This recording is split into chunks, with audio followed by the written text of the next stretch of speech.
Hey, what's up, everybody? It's that guy Skimpy, and this is Tackle Talk with Skimp, where I'm going to be interviewing a bunch of different bait makers, whether they pour jigs or pour plastics or make swim baits or airbrush or modify molds or even making molds. Anything that has to do with bait making and tackle, I want to talk about it. So let's go.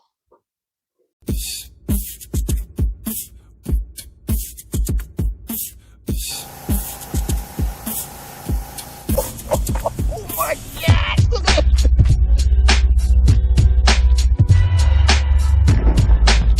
Dinko mold. This is the 5-inch one.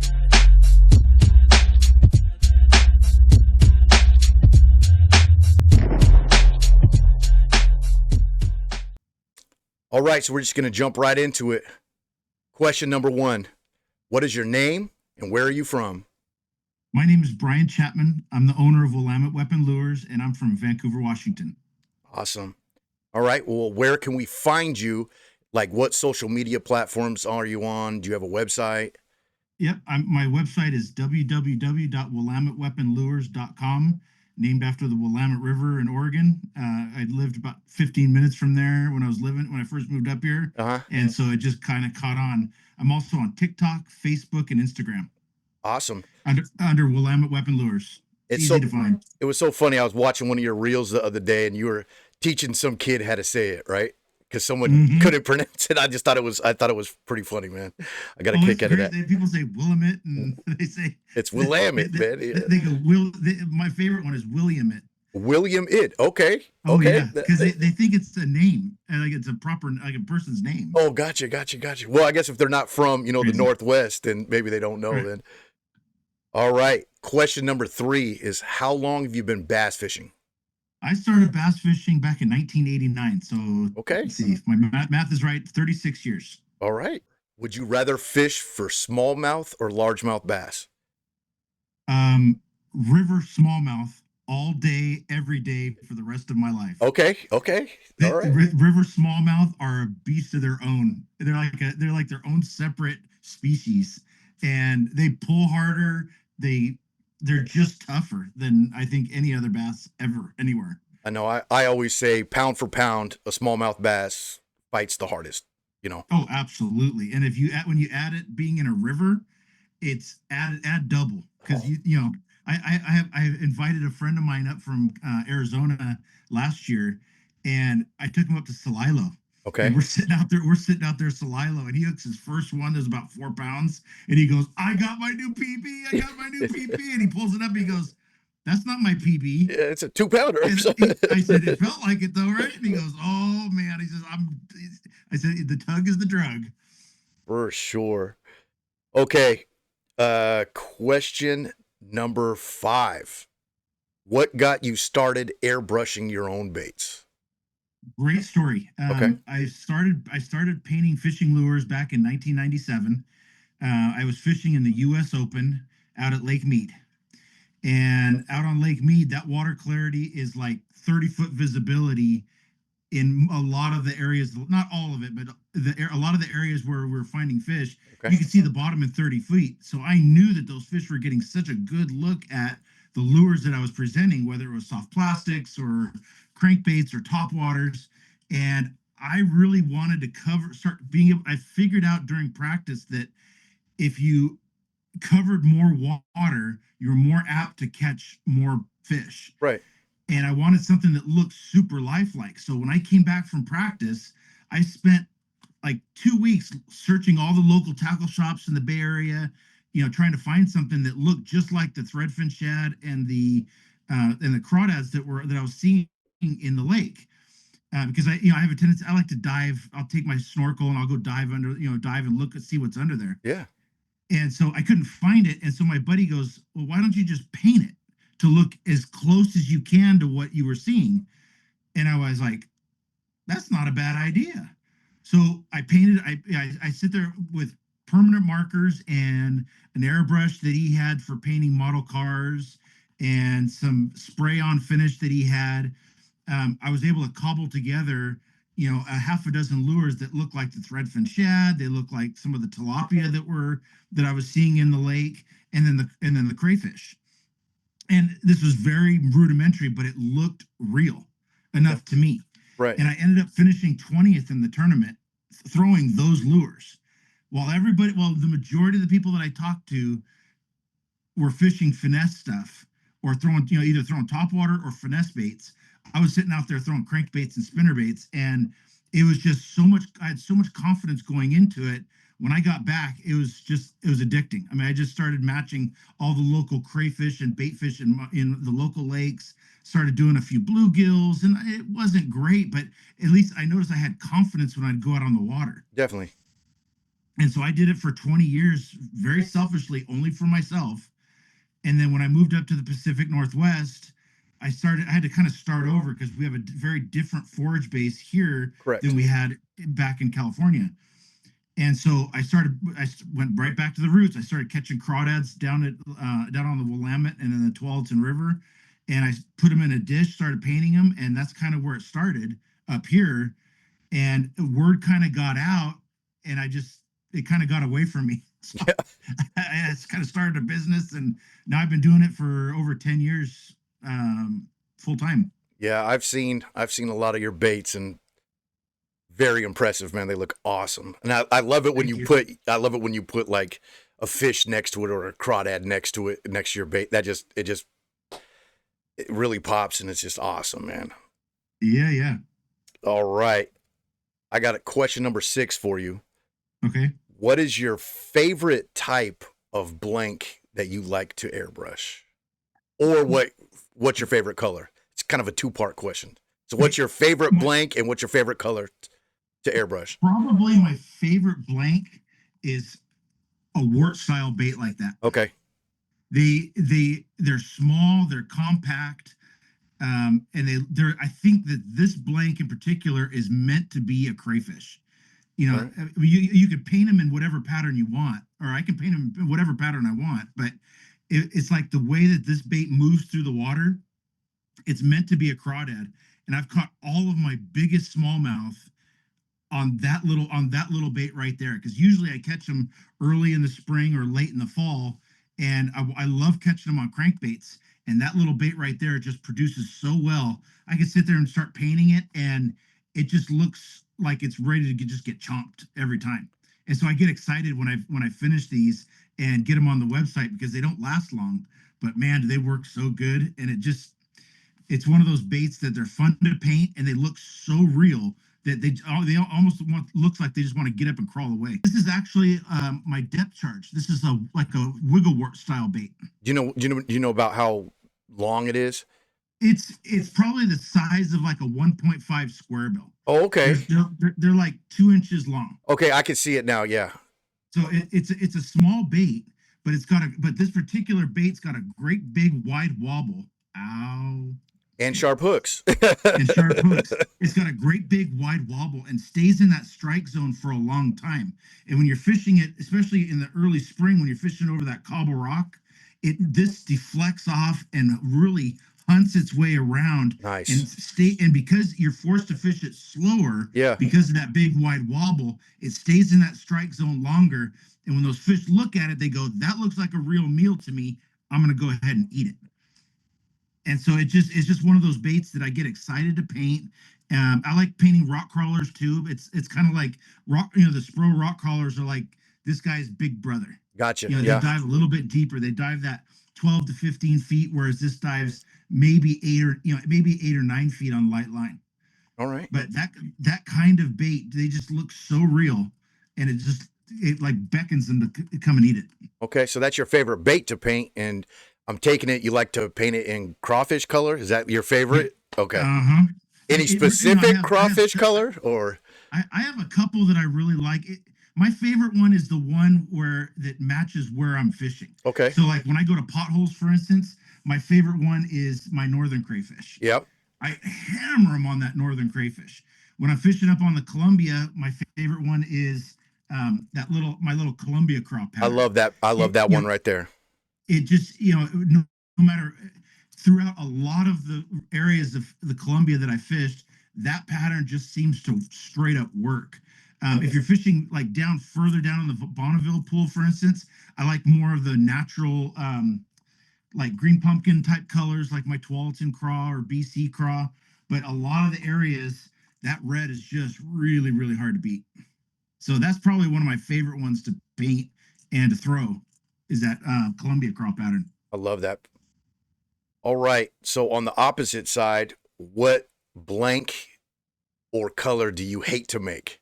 Even though it might work, what's the ones that's the most pain in the butt, I guess? The ones that the lure that is a pain is when guys ask me to paint those ones with like 10 joints on them. Oh yeah. Where there's, they're big glides or big swim baits, and they sit there and they've got these, usually 8 or 9 or 10 joints on them. I can't stand paint. I mean, I'll do it, but I just can't stand it. It's like, it seems to me like there's all these. When I'm sitting there painting it, I'm looking at all the areas where that lure could fail, and you break off a fish. Oh yeah. Or where the lure could break. And for me, the fewer joints, the better. So I like using single, sometimes the double jointed glides, but usually one joint is more than enough. Correct. Yeah. On a lure or a glide or anything like that. And there's really, the only colors I really can't stand painting are the ones that are just so simple. When you start doing, I mean, guys have me paint, like hot pink with a blue back. It's like, you can get that from any Joe Schmo down the street. You can go and probably paint that yourself, but you want me to paint it for you. Right. And I'll do it, but it's like, why? Yeah. When I can sit there and paint something that looks super lifelike, like a shad or a bluegill or a crappie or a crawdad or a perch. I'll have to show you this new perch I just finished. I put all those little details into it, and I charge the same as what I would charge to paint a pink with a blue back. I mean, it's hilarious. It's not that I won't do it. It's just, utilize me for what I can do. Right. Not for what, I mean, I had one guy said, I want a copper lure. Okay, I'll give you a copper lure. All right. So I painted him a copper lure, and it's like, that's simple. Yeah. It's just, I mean, I think anyone could probably do that, but when you start getting all the little details into it and making it look like it just wants to get up and swim away or get up and crawl away, that's where I thrive. I love painting patterns like that. Right. All right. So question number 8, what is some good advice for anybody getting started airbrushing their own baits? Number 1 is learn how to completely break down, clean, and rebuild your airbrush. If you can't do that, when you learn to do that, yeah, then you can move on to step 2, learning how to do trigger control. Yep. So learn. I mean, and it doesn't have to be this is probably my workhorse. This is a little Badger Patriot, and this thing right here, I can take it all the way down to its components, clean every little crevice, and then put it all back together. And it's important because if your airbrush isn't working properly, you're not going to get the results that you want to get. Exactly. The second thing that I would say is, once you learn master being able to clean your airbrush, like finding all the little areas where paint likes to hide, mm-hmm. then start learning trigger control. Once you learn the trigger control, then you can start doing all these really neat patterns on it. But learning how to clean that airbrush is first gotta happen. Yep. And then the last thing is, follow your inspiration. Don't copy other people. If like me, I'm a match the hatch guy. I like diving in the water, catching the bait fish, catching the crawdads, and then matching them. Other people, they're like, you know what? I just feel like splashing paint on here, and I think that this would look good. Other guys are like, I like copying what, Lucky Craft is doing, or I like copying what Mega Bass is doing. So, if you're going to try to start painting your own lures, find your own inspiration, whatever that happens to be. If it's ideas that you have rolling around in your head, great. If you want to copy something else, go ahead and copy something else. But make sure you're just following your own inspiration. Yeah, just make it your own. I mean, that's why we make custom baits. Yeah, that's right. I know it's funny. Like, I have buddies come over and we make, I'll just say Cincos. And they're like, yeah, I'll just take a watermelon with red flake. And I'm like, well, why don't you go buy that? Right. I mean, if you want custom. Everybody makes a watermelon with red flake. Funny. All right. Okay. So number 9, is there anything special that you've been working on lately? And can you show me some more of your baits, please? Absolutely. So what I've mostly been doing lately has been, I did add one new lure to the website this year, and that's my popper. It's it's similar to like a Pop Max. Okay. These things just look so real in the water, and they sit just like that in the water. And when those fish, especially when you're fishing shallow water, they get a really good look at it. All those little details just make all the difference in the world. And so I added this to the website this year, and I will carry them as long as I can keep getting the blanks. The blanks have been tough to come by, but I've finally found some more, and I was able to order another 300 of them. So what are you calling that color? This one is actually a new pattern that I did this year. In fact, I just released it recently. This particular pattern is a red ear sunfish. Oh yeah, definitely. Okay, I see it.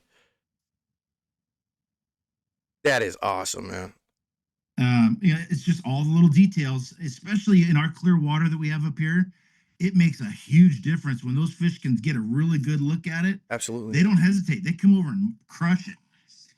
But mostly what I've been working on this year has been coming up with new patterns. So I just showed you the red ear sunfish. This is a brand new one too that I just finished. I was up fishing a club tournament at Soyuz Lake the weekend before last. And these fish were keyed in on these yellow perch that didn't look like the yellow perch I've noticed before. But I put in all the little details so that it looks super realistic. And even the blue on the bottom of the tail. Yeah, I can see it. I was able to match. Very impressive. Look at that back. Perfect. But so that's mostly what I've been doing is I've been doing working on new patterns. I came out with a goby pattern for those guys fishing out there on the Great Lakes. Yeah. This is called I forget the species of it, but it's a goby out of the Great Lakes. And then I've got and then this is a new crawdad that I painted. Yes. I love that. I love that. So this one, the inspiration came from a long pincher crawdad out of Arkansas. So one of the things that I've done is I've actually did the deep dive on crayfish. Okay. And learning about different species of crayfish, what makes them the color that they are, thinking about what seasonal movements are, because when I was younger, when I first started bass fishing, everyone taught me, they said, crawdads start off really dark in the winter, and then they change to olive, and then they are like a green. Yeah. And then they change to a brown, and then they change to a red. And I talk to people all over the country. They go, I was taught the exact same thing. Well, when I moved up here to Oregon, I never gave it a second thought. I just figured it's gospel truth. I went out fishing. I went out swimming with my kids out down on the Molalla River, and we brought a crawdad bucket, and we decided, what, let's go catch some crawdads. And I was expecting this was July, so I was expecting to all be brown.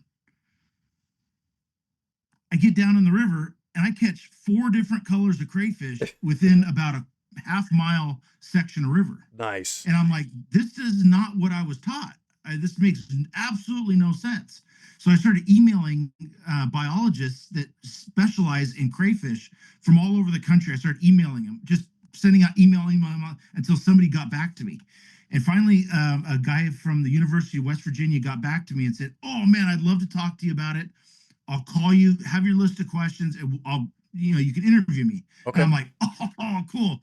And the first thing he told me was, he says, well, what do you know about them? And I told him what I just told you. And he goes, that's not true. Don't listen to that. He says, crawdad color is hereditary. It's a hereditary trait. So the crawdad that blends in the best will survive the longest and pass their genes on to the next generation of crayfish. Period.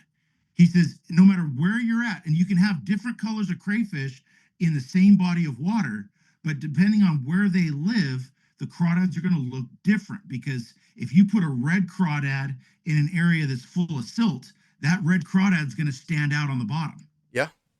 Right. If you put a like a tan here, I've got an example. Oh, where'd it go? If you put a like a sandy colored crayfish in a lake that has a bunch of red rock, that crawdad is going to stand out. But all the ones that are red are going to blend in better. They're going to hide in those rocks better, and they're going to survive long enough to pass on their genes to the next generation of crayfish. And so I kind of sat there just dumbfounded, like, this is unbelievable. Yeah. I've been doing this for a long time, thinking of it this way, and that was complete horseshit. He goes, you gotta think about crayfish. You know, there is one thing that can alter or temporarily alter the colors of crayfish. Okay. So it's called biofouling. So in the wintertime, when the water temperature dips below like 48 degrees, that water temperature is cold, and those crayfish just almost go catatonic.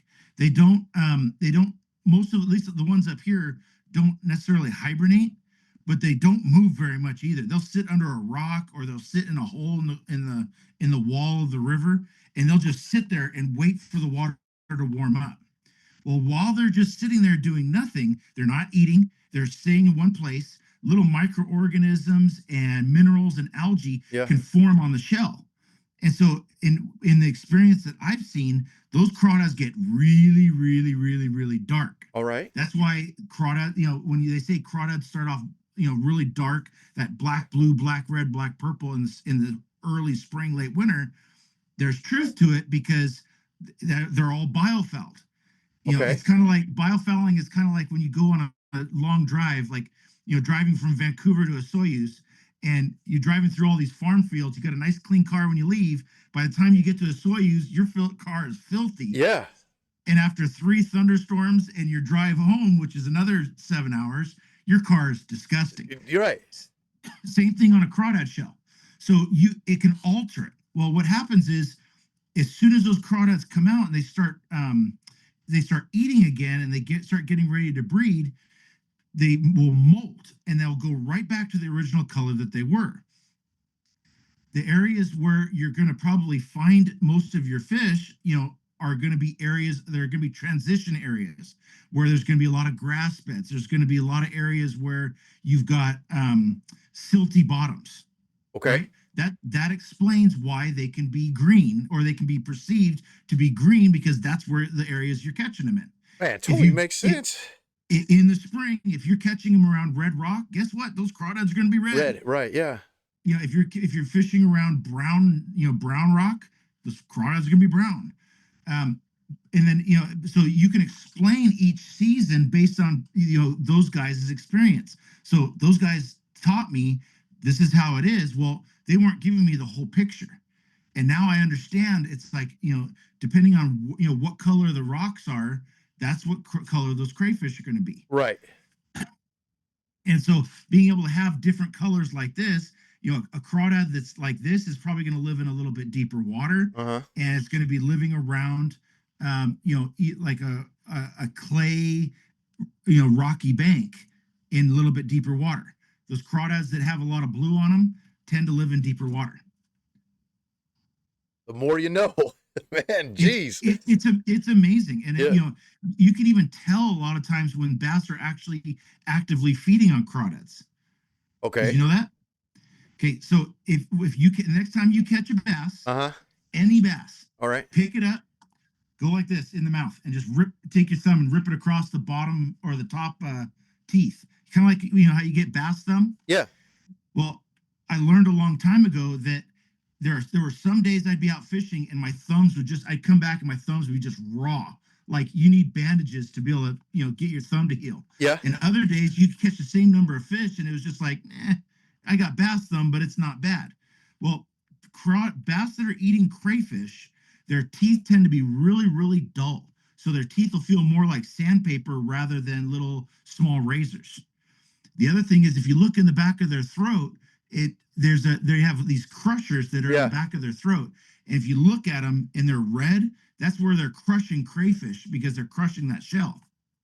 Okay. Bass that are eating bait fish, their teeth are going to be really, really sharp because they'll grab a hold of those bait fish and they don't want to let them go. And so having those sharp teeth are advantageous to hanging on to bait fish. The same guy that I took up to Salilo last year, we pulled up on this flat up, up above the bridge, and we were catching fish on swim baits. And I said, hey, why don't you feel the teeth? And he goes, man, those things are sharp. Those things are sharp. I said, these fish are eating bait fish. And, it doesn't mean they won't eat a crawdad, but they're really keyed in on bait. Well, a little later in the day, we pull up on this one bank, and we went through throwing the same lures that we were throwing on that flat. Didn't catch anything. And I said, you know what? Or I finally caught one, and I looked in his mouth, and I went, these fish are eating crawdads. And he goes, what do you mean? I showed him, and I explained what I just explained to you. I said, let's go back through this one more time with a crawdad pattern. So I tied on a square bill, my BC craw. I had him tie on my Columbia craw, and we went down this bank. And the first pass that we went through with the bait fish patterns, we each had a couple of fish, nothing to write home about. The second pass that we went down, when we were throwing the crawdads, we both had over 18 pounds. Oh, wow. I mean, it was like night and day. These fish were keyed in on crayfish. And because I noticed that the teeth were dull and the back of the throat was red, I was able to make that adjustment in the moment and go down that bank again and just rail them. Man, that's awesome. So much fun. And he just stood. We got down to the end, and he hit spot lock, and he goes, all right, explain this whole thing to me again. Yeah. And so I explained it to him, and he goes, you know what? That makes a lot of sense. Yeah, it does. He says, how'd you figure that out? And I said, well, when I was younger, I would go out to Lake Nacimiento down in California, and some days, this is right before my son was born, and some days I'd come back, and I'd literally, you'd see my sleeves were pink with all the, with blood that had dripped down my hand. Yeah. Because those spots love to eat little threadfin shad. And there were some trips I'd come back, and it was like, I know I caught just as many fish, but I didn't understand why my thumbs weren't all tore up. Now I understand, because they're keyed in on different things, and natural selection, just like the color of the crayfish, natural selection has said, you know what? You're going to survive longer if your teeth are sharper. And you are going to, because you're eating crawdads, you just give it away that your teeth are duller and the back of your mouth is red. Man. It's a trip and a half, man. Yeah, dude, that's awesome info, man. I appreciate that. Okay. Question number 10. If you can fish with anybody, dead or alive, who would it be? Aaron Martins, without a doubt. Oh, bam. Really quick. Yeah. He was, I actually got a chance to meet him at that US Open that I started painting fishing lures. Okay. And he is so innovative, and the way he approached bass fishing was completely outside the box. Really that outside the box thinking is what I strive to kind of emulate sometimes. Being able to pick up on little cues, like, I remember one tournament he was this is way after the fact that after I met him, but he was down on like Havasu or something. He ended up winning the whole thing because he was fishing these rock walls that these little birds, these blackbirds were living in, and the blackbirds would fall, and he was throwing a black frog up along this wall, and these bass were waiting for these little blackbirds to fall out of their nests. Oh, wow. And they were eating the blackbirds. But most people think, well, it's either going to be a crawdad pattern or a baitfish pattern, and there's nothing else. But because he looked up and went, oh, this is, these bass are here for a reason. They're eating this. Wow. And then he was able to capitalize on it. I try, over my 36 years or so of bass fishing, I've learned a few things here and there that really echo what he said about that. And when I had a chance to meet him, we actually sat down. I actually had dinner with him and his mom. Oh, wow. At that tournament. And so it was I was just like kind of like geeking out. Oh, yeah. Yeah. Oh, yeah. We all will. But we had a chance to talk about fishing, and the way that I had approached Lake Mead was, he looked at me, he goes, that's exactly what I did. And I went, no, come on. He goes, you're chasing stripers the same way that I am. Okay. He says, I'm weighing in the byproduct of striper fishing. And I said, that's exactly what I did. I said, he says, you're following the bait. He says, you're not following the stripers. Stripers, you're out there catching stripers, but the stripers are telling you where all the bait fish are, since there's no birds that are diving on them. Right. And I went, that's exactly it. And he goes, you're thinking outside the box. You're not sitting there fishing points and trying to make things happen. He says, you're doing something different. And I'm like, so if I could fish with anybody, it would 100% be him. Awesome. Well, that's all the questions I have for you. You have anything to add? Any shout outs or anything like that? I'm really grateful for being able to do this full time, for the last 10 years. And awesome. To all my customers, my existing customers, thank you for your support. It's just a huge honor to be able to do this. I get to play with fishing lures every single day and, help guys build confidence when they're out on the water. And I want to be able to do that for everybody. So that's awesome. Well, that's the show. Hopefully everybody watching likes it. Man, big shout out to you, man. I appreciate you coming on and my pleasure. Let's do it again here soon. Absolutely. All right. Right on, brother. Thank you. Cut. Sweet.